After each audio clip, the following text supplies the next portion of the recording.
ये मोदी जी के बड़े जाने माने भक्त हैं। आपको याद होगा 2019-20 का वो इकोनॉमिक सर्वे जहां पर थालीनॉमिक्स की चर्चा हुई थी।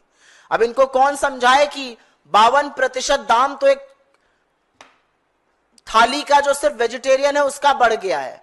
और जब ये देश बेरोजगारी से और महंगाई से जूझ रहा था तो सरकार, सरकारी बैंक मोदी के चरण वंदन को सही ठहराने के लिए इनकी 2 लाख कॉपीज खरीदी जा रही थी। 7 करोड़ से ज्यादा खर्च हो रहा था।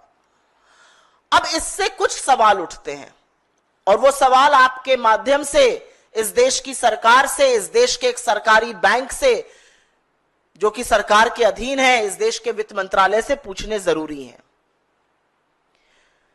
क्या यह सच नहीं है कि यूनियन बैंक ऑफ इंडिया ने 2 लाख प्रतियां खरीदी? क्या यूनियन बैंक ऑफ इंडिया ने अपने बोर्ड ऑफ डायरेक्टर्स से यह पैसा, यह खर्च अप्रूव कराया था? क्या यूनियन बैंक ऑफ इंडिया ने अपने रीजनल ऑफिसेस को कहा कि आप ये पैसा अपने मिसलेनियस खर्चे में डाल दीजिए? क्या यूनियन बैंक ऑफ इंडिया ने ऐसा करते वक्त डिपार्टमेंट ऑफ फाइनेंशियल सर्विसेज, जो फाइनेंस मिनिस्ट्री का एक डिपार्टमेंट है, उसका अनुमति ली थी? क्या उनके पास बोर्ड का अप्रूवल था? यह हमारा पहला सवाल है।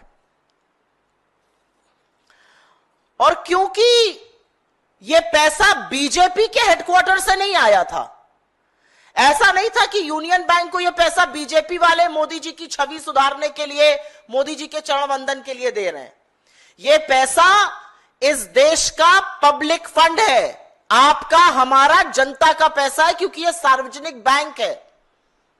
तो इसका दुरुपयोग क्यों किया गया और क्या जो धारक करता होते हैं, जो डिपॉजिटर्स हैं, जो जमा करता है, उनको इस बारे में जानकारी थी? और क्या यह जिम्मेदारी नहीं थी बैंक की, अंडर द फिड्यूशरी रिस्पॉन्सिबिलिटी, कि वो ऐसा ना करे, लोगों के पैसे को सुरक्षित रखें?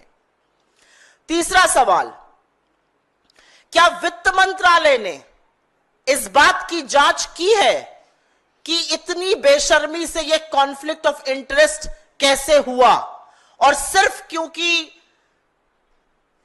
कृष्णमूर्ति सुब्रमण्यन जी सरकार के बड़े नजदीक थे, सरकार का बड़ा गुणगान करते थे, क्या सिर्फ इसीलिए उनको छूट दी गई ये कॉन्फ्लिक्ट ऑफ इंटरेस्ट करते हुए? इसके अलावा एक और आरोप लग रहा है और यह बहुत संगीन आरोप है। आरोप है कि यूनियन बैंक ऑफ इंडिया की एमडी और सीईओ सुश्री मणि मेखलाई, जिनका जून 2025 में एक्सटेंशन होना है, उन्होंने इस एक्सटेंशन के लिए क्या यह अपरोक्ष रिश्वत दी गई है? क्या उनके जानकारी में यह सब हुआ है? क्योंकि जितनी ज्यादा किताबें बिकेंगी उतनी ज्यादा रॉयल्टी राइटर को मिलती है। इसके बिकने से करीब 90-92 लाख रुपए की उनको रॉयल्टी मिलती। तो इस बात का जवाब कौन देगा कि अपरोक्ष रूप से उनको फायदा क्यों पहुंचाया गया, स्पेशली जब एक्सटेंशन का मामला चल रहा था? और अंतिम सवाल यह है कि क्या वित्त मंत्री निर्मला सीतारमण जी इस लेन देन पर कोई सफाई देंगी? पीएमओ इसमें किस हद तक और क्यों संलग्न था, इस बात का जवाब हमें कौन देगा?